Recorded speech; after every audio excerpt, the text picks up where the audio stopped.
So a while back, I got interested in game development and wanted to try my hand at making a Roblox game. I knew from the jump I wanted to make a sports game, and Handball seemed the easiest to make out of all of them. So I made a game titled Scuffed Handball. As the name suggests, it wasn't the greatest, and after a couple of months I stopped developing the game. But now, I'm coming back to it with the skills that I've learned since then to try and make it better than ever. This is Project Handball. Hello guys, and welcome to the first episode of the Project Handball devlog. I'm super excited about this series, mainly because I've wanted to do something like this long before I've had this channel. This video is basically just going to be an intro to the series, along with me coding the super basic mechanics, specifically the ball mechanics. And speaking of the ball, let's get into the video. I started off by making the ball part and rescaling it.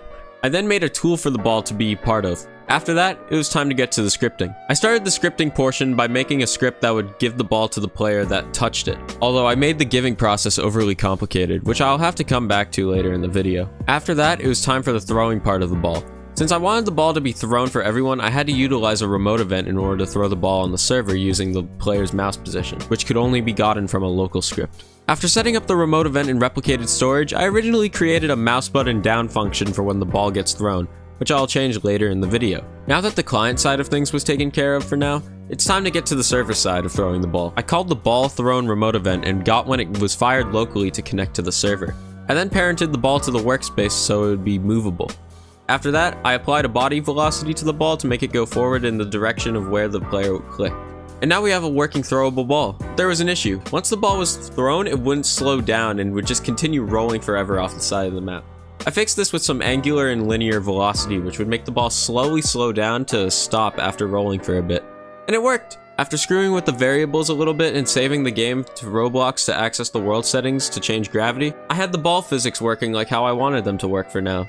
After a little bit more testing, I stumbled upon this bug where I could control the ball even after I had thrown it. I was able to fix this by making the ball only move to the player's mouse position if it was a child of the player.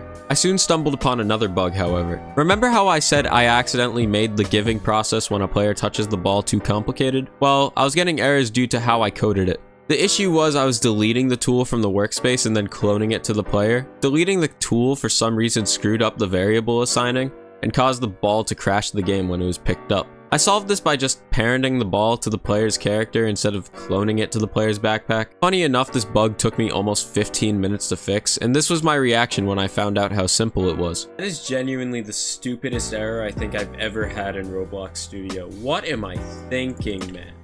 Oh my god, but I can't throw it anymore!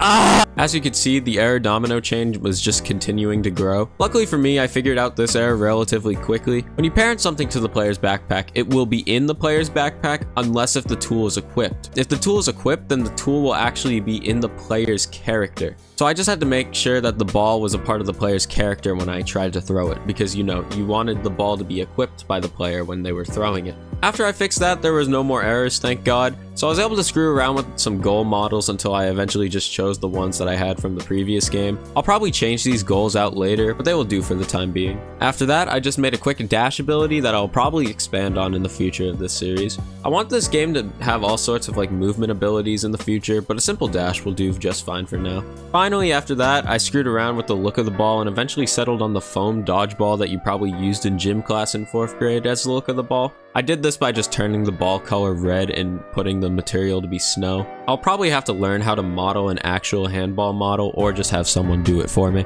I then did some final screwing around with the ball's bounciness and density and then just called it a day. So far, I've put around 1 hour and 15 minutes into the game, and I have a working ball and dash ability, which may not seem like much, but it's a really good start to build upon. Thank you guys for watching the first devlog of Project Handball, and I will see you guys the next time. Bye-bye.